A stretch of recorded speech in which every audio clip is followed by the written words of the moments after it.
The auction nobody wanted. The sky above the alien marketplace was dark and smoky. Huge metal ships floated above, casting long shadows on the ground. Hundreds of creatures walked between stalls, cages, and auction blocks. This was not a place of joy. This was a place where living beings were sold like broken machines. The auctioneer, a tall creature with 6 eyes and a long snake-like neck, shouted into a rusty speaker. Next item, female, half machine, half organic, weak body, but brain still working. Starting bid, 100 credits. The crowd stayed silent. In the center of the platform sat a thin alien woman. Her skin was silver gray. Her left arm was made of metal. Wires ran across her neck and shoulders. She didn't speak. She didn't even look up. Her eyes stared at the ground, full of pain. Her name was not written. Her past was forgotten. A group of traders walked by. Too damaged, said one. She won't survive a week, said another. No one will buy that thing, laughed a third. The auctioneer tried again. Come on, she can still work. She speaks many languages. No one wants a broken mother, someone shouted. The auctioneer sighed. He looked around in frustration. He was about to call the next item when a quiet voice came from the back. I'll take her. Everyone turned. A human stood there. He wore a dark coat, dusty boots, and a small backpack. He had brown hair and tired eyes. His name was Jonas Reed, a traveler, a mechanic, and someone who usually stayed away from trouble. The auctioneer blinked. You want this one? Jonas nodded. Yes. How much? 50 credits? The auctioneer asked, surprised. Fine, Jonas said. He walked forward and placed the credits on the table. The auctioneer quickly opened the cage. She's yours now. The woman didn't move. She expected pain. She expected chains. But none came. Jonas knelt beside her. Can you walk? He asked softly. She nodded, slowly. Her legs were weak, but she stood. Jonas gently placed his hand on her shoulder to support her. They walked through the market together. Everyone stared. Some laughed. Some whispered. Crazy human. Wasting money. She'll kill him in his sleep. Jonas ignored them all. As they reached his small ship at the edge of the dockyard, Jonas opened the door and helped her inside. The ship was old but clean. There were tools on the walls, a small kitchen, and a med pod in the corner. He helped her sit on a soft seat. What's your name? He asked. She stayed quiet. It's okay, he said. You don't have to speak now. He stood up and looked at the ship's log screen. I need to register you, he said. They want a name. He thought for a moment. I'll call you Aya, he said. If that's all right. Her eyes slowly turned toward him. She didn't speak, but something in her face changed. For the first time, her lips moved. Not a word, but almost a whisper. Aya, she repeated. Jonas smiled. Good. Aya it is. He walked to the kitchen and brought her a cup of warm liquid. Drink. It's not fancy, but it helps. She took the cup with shaking hands. Her metal fingers clicked softly against the ceramic. She drank slowly. Jonas opened the med pod. This can fix some of your injuries. Will you trust it? Aya nodded again. He helped her into the pod, and it closed around her with a soft hiss. Lights inside began to scan her body. Jonas sat back in his chair and sighed. What had he just done? He didn't plan to buy anyone. He didn't even plan to stop on this planet. But when he saw her sitting there, alone, forgotten, something inside him couldn't walk away. She wasn't just a slave. She wasn't just broken metal and wires. She was a person, a mother maybe, someone who had lost everything. And he, for some reason he didn't fully understand yet, had given her a second chance. Back in the med pod, Aya closed her eyes. In the dark, a memory returned. A child's face, taken from her arms, screaming. Her heart ached. But now there was a small light. A name. A human voice. For the first time in a long time, Aya felt something close to hope. Outside the ship, a security droid watched the screen. It zoomed in on Jonas's face, then on Aya's. A red message appeared. Human interference recorded. Marked for surveillance. But Jonas didn't know that yet. He only knew one thing. He had done something that no one else would. He had given his name to someone the galaxy had thrown away. She did not sleep that night. Inside the medpod, Aya stayed awake as the healing lights moved across her skin. The machine worked on her bones, her damaged circuits, and her tired muscles, but nothing could fix what was broken deep inside. She kept repeating the same word in her mind. Aya. A name. He gave her a name. In her culture, names are not just sounds. They carry meaning, honor, and connection. A name is something you only give to family, or to someone you want to protect. I didn't know why the human had done it, but it changed everything.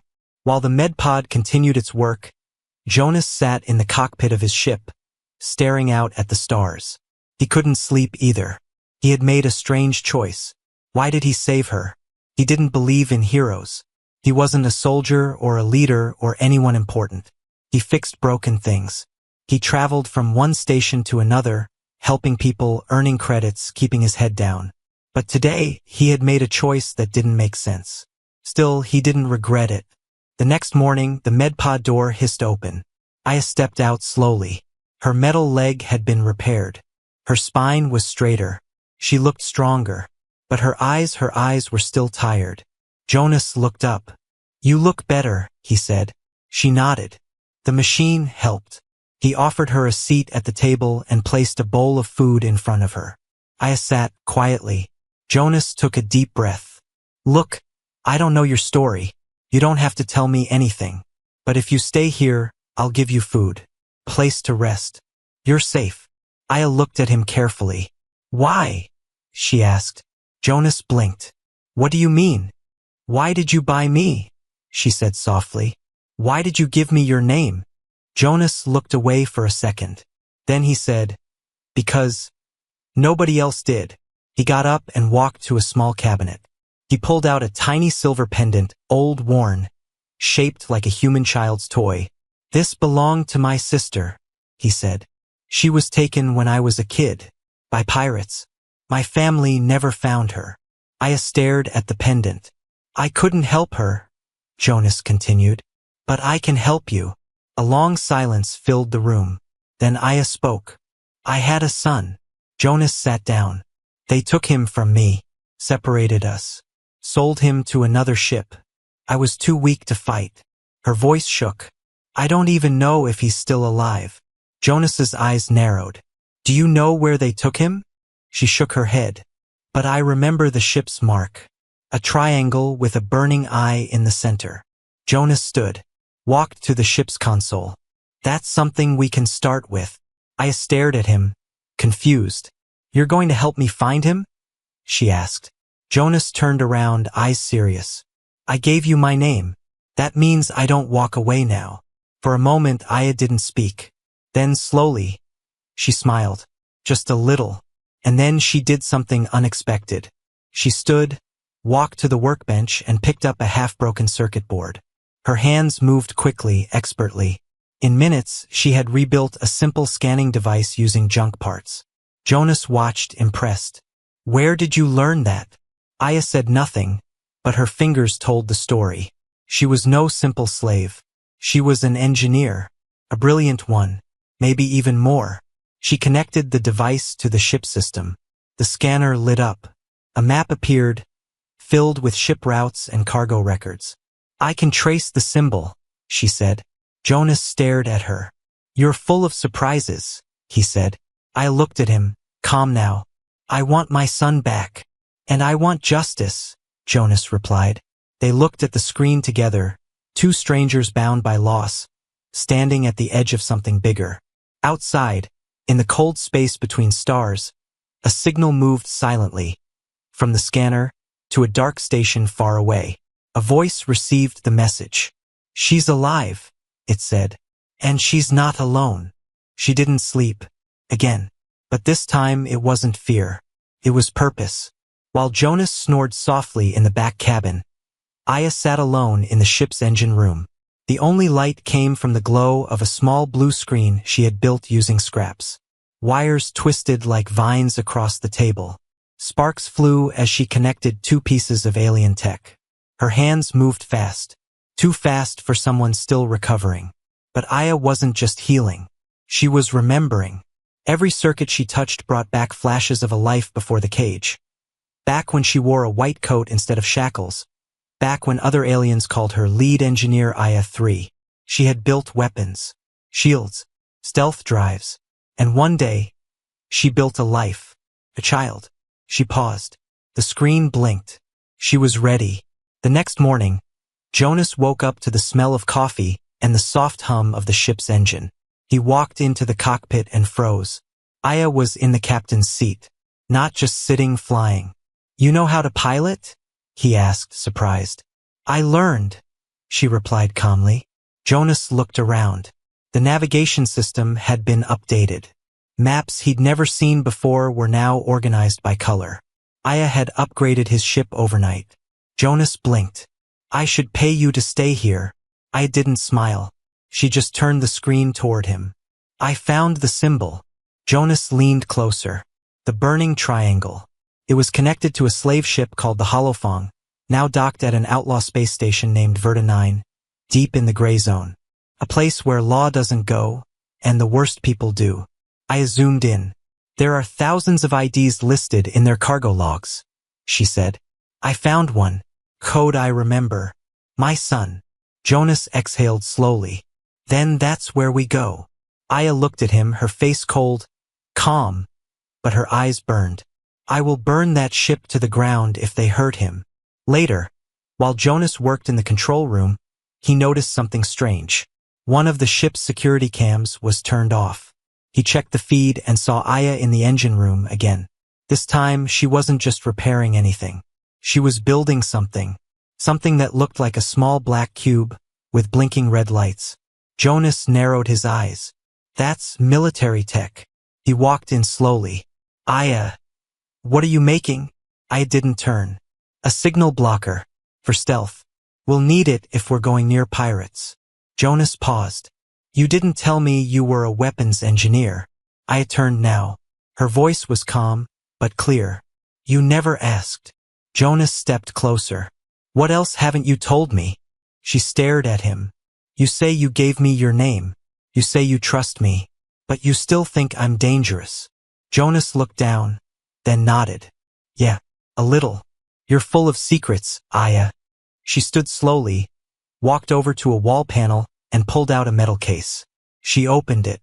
Inside were photos, ID tags, blueprint data, all of it hidden under a layer of fake wires. She placed one photo on the table. It showed her, standing tall, proud, in front of a lab with other alien scientists.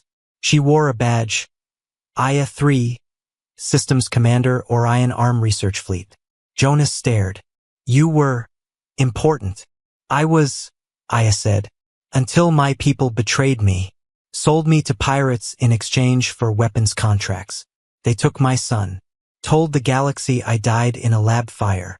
She pointed at her mechanical arm. "I was burned, but not dead." Jonas felt something shift inside him. Respect. And guilt. "I didn't mean to doubt you." Aya nodded. "You didn't. You feared me. That's different." That night, the ship flew in stealth mode toward the gray zone. Dark space surrounded them. Stars looked colder out here. Jonas sat in the cockpit. Aya stood behind him, looking at the map. He finally broke the silence. "So what's your son's name?" Aya hesitated. Her voice almost cracked. "Kalen." Jonas smiled softly. "Kalen. Good name." Aya touched the screen where his ID code blinked. "I don't know if he remembers me." Jonas replied, "He will. Kids never forget their mothers, especially the strong ones." Far away, in the heart of Verta 9, a shadowy figure stood inside a lab. Monitors showed a sleeping child inside a metal room. His eyes opened suddenly. He whispered, "Mama!" Alarms blinked. A technician yelled, "We've got movement. The hybrid child is awake." It began with a lie. The ship's computer said they were heading to a repair station. But Jonas knew that wasn't true. Aya had changed the coordinates in secret. They were going to Verta 9, a dark place known for illegal trades, stolen tech, and ships that disappeared without a trace. Jonas looked at her across the cockpit. Her eyes were focused, cold. She was no longer the broken mother from the cage. She was something else now. She was a storm. Verta 9 appeared like a ghost station in the distance. No lights, no welcome, just floating silence, and the slow blink of docking beacons. Jonas landed the ship in a hidden bay. No weapons visible, he said, checking the scanners. Aya didn't answer. She was already loading the signal jammer she built, hiding it under her cloak. Jonas noticed a small metal disc in her hand. What's that? A memory key, she said. If I don't come back, it tells you where my son is. Jonas frowned. Don't talk like that. I looked at him. I'm ready to die for him. Jonas stepped closer.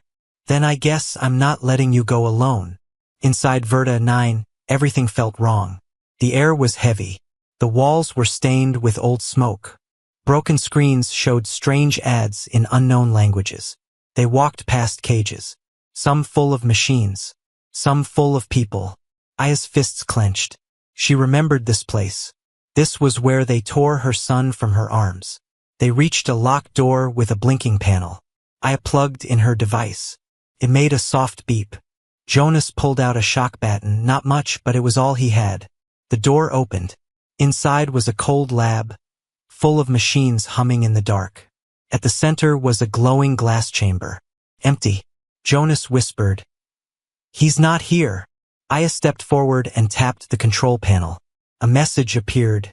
Cargo #K731 transferred. Current location: Sector 5, holding room B. Aya turned, but someone was already behind them. A voice spoke from the shadows. Well, look who finally came back from the dead."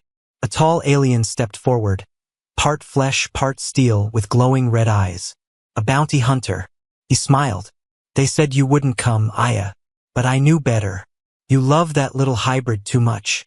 Aya stepped in front of Jonas. The bounty hunter raised a blaster. Jonas whispered, "Run." Aya whispered back, "No." She threw the jammer to the floor. It exploded in a pulse of white light, blinding the hunter. Jonas tackled him. A loud alarm sounded across the station. They were no longer hidden. Jonas and Aya ran through the halls. Red lights flashed. Security drones flew from the walls. Gunshots echoed behind them. They turned a corner and found themselves face to face with another patrol. Aya jumped forward, flipping a pipe off the wall and slamming it into the nearest guard's chest. Jonas used the baton to shock another attacker. They kept running. Aya shouted, "Sector 5 is this way." Jonas growled, "Next time, we land somewhere sunny." They reached holding room B. A security field blocked the entrance. I didn't wait. She pulled a short knife from her belt, hidden this whole time, and stabbed it into the power panel. Sparks flew. The field dropped. Inside, a boy sat on the floor, thin, pale, wires on his arms. He looked up. His eyes were gold. "Aya," he whispered. Aya froze. "Kaylin." He stood slowly, unsure. Then he ran and crashed into her arms. She held him tight, her eyes filled with tears. "I knew you'd come," he said. Jonas smiled, but then his face changed. Behind them, footsteps. The bounty hunter wasn't dead. He stepped into the room, burned and bleeding, but angry. "That kid's not yours anymore," he hissed. "He's property of the Orion Black Lab." Jonas raised his baton. Aya pulled her son behind her. But this time, the boy stepped forward. His hands began to glow. The wires on his arms lit up. Jonas whispered, "What the hell?" Kaylin raised his hand. A pulse of energy exploded from his palm, blasting the hunter across the room and into the wall. Silence. The boy blinked. "I didn't mean to." I held him. "It's okay." Jonas stared. "Your son is a weapon?" I looked at him, serious. "No, he's a survivor, just like me." As alarms kept ringing, they ran toward the ship, dodging fire, carrying Kalen between them. They didn't stop to fight. They came to escape, because the real fight was still coming. He didn't scream. When the bullet, hot, bright, and silent, tore through Jonas's shoulder, he didn't make a sound. He just fell. One moment, he was pushing Aya and Kalen through the docking door. The next, he was on the ground, blood spreading on his jacket, eyes open but fading. Aya turned too late. Behind them, another bounty hunter had appeared. Smaller than the last, but faster, more focused. No words, just shots fired. Aya dove beside Jonas, shielding Kalen with her body. Jonas's voice was a whisper. Get him out. Aya shook her head. No, not without you. Jonas gave a weak smile. You gave me your trust. Let me give you this. Aya didn't argue. She just pulled out the last EMP charge from her belt and tossed it across the hallway. It exploded with a sharp buzz, shutting down every light and machine in a 10-meter radius. Then she dragged Jonas back into the ship. The doors closed behind them. The ship launched from Verta 9 with sparks flying behind. Inside, Kalen helped press buttons under Aya's instruction, while Jonas lay strapped to the medpod, bleeding fast. Pulse stabilizer offline, said the computer. Override it, Aya growled, fingers flying across the screen. I'm not letting you die, she said to Jonas. His voice was weak. I've had worse. She glanced at him. Liar. Kalen stood close. Will he be okay? I didn't lie. I don't know. The ship shook as enemy ships followed. In space, 3 bounty cruisers chased them, firing plasma rounds. Aya spun the ship, swerving between debris fields. She activated stealth, shields, every trick she knew. The problem was they weren't just chasing a ship. They were chasing Kalen. Aya opened a hidden compartment. Inside, a weapon she swore never to use again. Not a gun, a beacon, called for backup from someone she once worked for, and now hated. Jonas would call it suicide. Aya called it a trade. She looked at the button. Kalen looked at her. Will we make it? He asked. She paused. Then she said something strange. If I don't, you remember your name. Kalen? He asked. No, she said softly. Kalen Reed. The name of the man who gave them both a second life. Outside, the ship's engines flared, burning hot.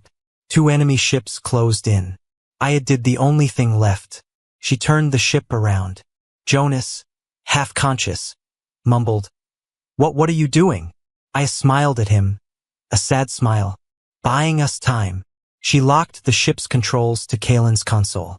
You fly now, little one. She walked to the launch bay, picked up a bomb pack, and opened the door. In a stolen escape pod, Aya flew straight at the nearest enemy ship. Turned to shoot. She didn't flinch. Just seconds before impact, she whispered, For my son. For his name. She slammed the trigger. The pod exploded. A burst of white light swallowed the attacker. Jonas watched from the screen. Kalen stared, frozen. Where is she? He asked. Jonas said nothing, just stared at the screen, pain worse than his wound. But in deep space, a faint signal blinked. Aya's beacon. Someone had received it. Someone who knew her. And they were coming. The explosion never reached her. Aya had vanished into the light, but death had not taken her. Not yet. She woke up inside a cold, white room. No fire. No stars. Just silence. Her hands were tied. Across from her stood a man in a white coat. Not alien, not machine. Human. He smiled. Welcome back, Aya. We've been waiting. Far away, Jonas sat alone in the ship, staring at an empty seat. Kalen was in the back, sleeping or trying to. The boy hadn't spoken since Aya disappeared. His eyes had changed. Not just sad. Not just afraid. But something deeper. He was remembering. That night, the ship systems began to flicker. Jonas checked the controls. Then he heard a sound, soft, mechanical humming, like a song, but not made by a human voice. He rushed to the back room. Kalen stood there, his palms glowing again, Wires from the wall wrapped around his fingers like vines. Jonas stepped forward. Kalen, the boy turned. His eyes glowed faint gold. His voice sounded older. They changed me, he said. Who did? The people my mother trusted. Flashback inside the lab. Aya screamed as machines cut her memories open. Not her brain. Her past. A voice echoed, "You're not just a mother, Aya. You're the blueprint." They showed her a screen, images of children across the galaxy, all mixed with alien and machine DNA. They copied your son's design, the scientist said, but none of them survived. Except him. In the ship, Kalen stared at his own reflection. I hear things, he whispered to Jonas. Voices in machines. Signals in space. I can feel where people are. Jonas swallowed hard. Can you feel your mother? Kalen nodded. She's not dead, but they have her. He placed his hand on the ship's core, and suddenly every screen lit up. A map appeared, detailed, moving, alive. At the center was a red dot. That's where she is, Kalen said. Jonas stared. That's the old Orion Black Lab. That place is a graveyard. Kalen looked up. It's where I was born. Back inside the lab, Aya sat in a dark cell, her strength fading. The human scientist walked in again. You shouldn't have returned, he said. But your son did well. Better than we hoped. Aya lifted her head slowly. He's not yours. He never was. The scientist smiled. You're right. He belongs to both worlds now. Jonas armed the ship. He wasn't a soldier, but he had made a promise. You gave me your trust, he whispered, gripping the controls. Now I give you war. He looked at Kalen. You sure about this? Kalen nodded. If we don't stop them, they'll build more like me. But not free. The ship roared through hyperspace, heading toward the Orion Black Lab, the heart of a forgotten empire, where humans once played gods with alien DNA. Inside, Aya whispered into the dark. Jonas, come find us. His heartbeat matched the countdown. Jonas stood at the edge of space, staring out at a structure that wasn't supposed to exist anymore. The Orion Black Lab. Cold. Hidden. Alive. Beside him sat Kalen, silent and still. Jonas looked at the boy. Are you ready? Kalen didn't look back. His eyes glowed softly. She's waiting. Inside the lab, Aya was losing strength. They had drained her memories, copied her DNA, and threatened to turn her son into a weapon again. The lead scientist leaned close. We'll wipe him clean. Start over. He won't even remember you. Aya looked up, weak but smiling. You should have erased me when you had the chance. Back on the ship, Jonas released the clamps. This isn't a rescue, he said. It's a storm. Kalen placed both hands on the console. The ship responded to his mind, not buttons. The weapons powered up. The engines shifted. They weren't flying a ship anymore. They were flying with it. The lab alarms went off. Unregistered vessel incoming. A guard shouted, It's just one ship. Then the lights turned red. Another voice panicked. Correction. It's not one ship. It's an AI-hosted hybrid vessel. The kid is flying it. Too late. The ship crashed through the outer gates like a blade through paper. Jonas fired at security drones. Kalen used his powers to shut down hallways. Aya heard the noise, then a soft voice in her mind. I'm here, Mama. They reached her cell in under 5 minutes. The door was locked with a quantum seal. Jonas tried to hack it, but Kalen stepped forward. No need. He placed his hand on the panel. It melted like ice. The door slid open. Aya stood, barely breathing. She saw her son first, and her knees gave out. He caught her. No words passed. Just silence, tears, and a hug strong enough to shake gravity. Then she looked past him at Jonas. Her voice cracked. You came. He grinned. Told you. I gave you my name. I don't back out. But the danger wasn't over. The lead scientist had one last move. He activated a backup system. A clone of Kalen, grown in a tank, half complete, but full of rage and power. It burst through the walls, roaring like metal thunder. Jonas fired. It didn't stop. I pushed Kalen behind her. But Kalen stepped forward again. No more cages. He raised both hands. The air shimmered. The clone screamed, then dropped to the ground, circuits fried. Kalen looked up. I'm not a weapon. I whispered. No. You're my son. They escaped through the collapsing lab. Explosions followed. Jonas carried Aya. Kalen cleared the way. They flew out just before the station tore apart in fire.